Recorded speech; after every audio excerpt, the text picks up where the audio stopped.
Some people celebrate New Year's Eve with joy. But for me, it was the night my world ended. They say the forest is silent at night, but that's only because it's listening. This is not a story of survival. This is a story of rebirth. Born of the Forest, a New Year's Eve horror tale. Born of the Forest, a New Year's Eve horror tale. I was born twice. Once from my mother's womb, and once from the forest. The second birth happened on a night when the world ended, and something else began. That night was New Year's Eve. People celebrate New Year's with fireworks, laughter, and promises of new beginnings. For me, New Year's Eve became a reminder that some beginnings are born from blood, silence, and ancient darkness. I was 8 years old when my old life died. The night the world went silent. It was December 31st when my family decided to take a late-night drive. My father had always loved forests. He said the trees felt older than time, like silent guardians watching humanity grow and decay. That night, he wanted to welcome the new year surrounded by nature. Snow had begun to fall hours earlier, thin at first, then thick and heavy. The road that cut through the forest was narrow and winding, flanked by towering black trees whose branches clawed at the sky. I remember sitting in the back seat, half asleep, watching the headlights carve tunnels of light through the darkness. My mother hummed softly, a tune she always sang when she thought I was scared. Then the car slid. It happened so fast that my mind didn't even have time to scream. The tires lost grip. The world tilted. Metal screamed. Glass exploded like frozen rain. The car spun once, twice, and then everything slammed into darkness. Silence followed. A silence so complete that it felt like the universe had stopped breathing. Alone in the woods.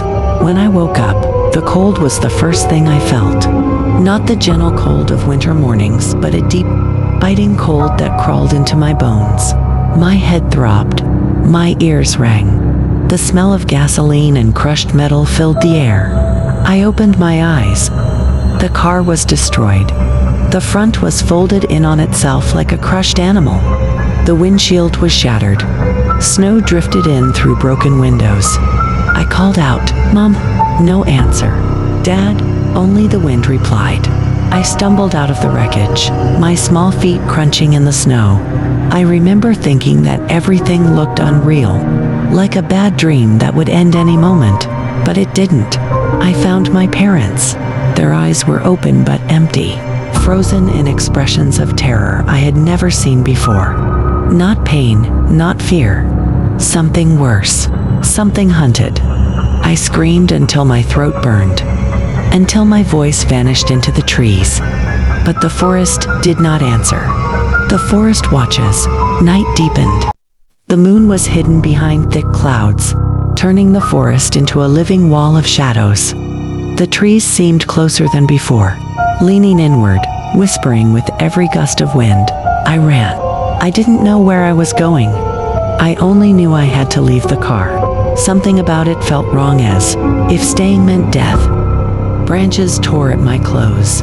Snow soaked my shoes. My lungs burned with every breath. And then I heard it. Footsteps. Not human. Too light. Too many. I hid behind a fallen tree, clutching my knees, biting my lip to keep from crying. The footsteps circled me. I could feel eyes on my skin, though I saw nothing. Then the forest went quiet again. Not peaceful quiet. Listening quiet. The wild people. I must have passed out, because when I woke again, firelight flickered above me.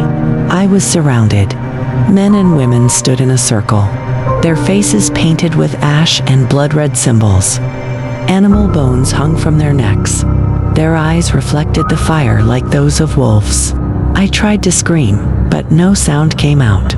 One of them stepped forward, a tall man with silver-streaked hair and scars crossing his face. He knelt beside me slowly, carefully, as though approaching a wounded animal. He spoke in a language I didn't understand, but his voice was gentle. He wrapped me in furs and lifted me into his arms. I remember thinking I was dead, and maybe part of me was. a new life begins. They took me deep into the forest, far beyond any trail or road. Their settlement was hidden among massive trees, built from wood, stone, and bone. Fires burned constantly, warding off the cold and something else. They fed me, cleaned my wounds, let me sleep.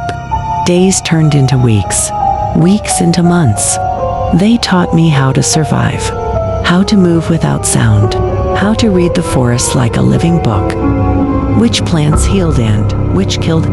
They never spoke of the outside world, and they never let me wander alone at night, especially on New Year's Eve. The thing in the forest. As I grew older, I began to notice the rules. No one went beyond certain trees. No fires after midnight on the last night of the year. And when the forest howled, everyone stayed silent. One night, I asked the leader why. His face hardened. The forest remembers, he said, and it demands. That was the first time I heard it. A scream, not human, not animal. Something ancient, echoing through the woods like a death chant. No one slept that night. The return of the past. Years passed. I became one of them. But on one New Year's Eve, hikers entered the forest. Outsiders. Among them was a woman with tired eyes and trembling hands. She spoke of her daughter lost in a crash years ago.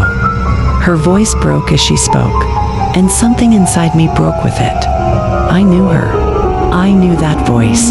She was my mother, alive. But before I could step forward, the leader grabbed my arm, hard.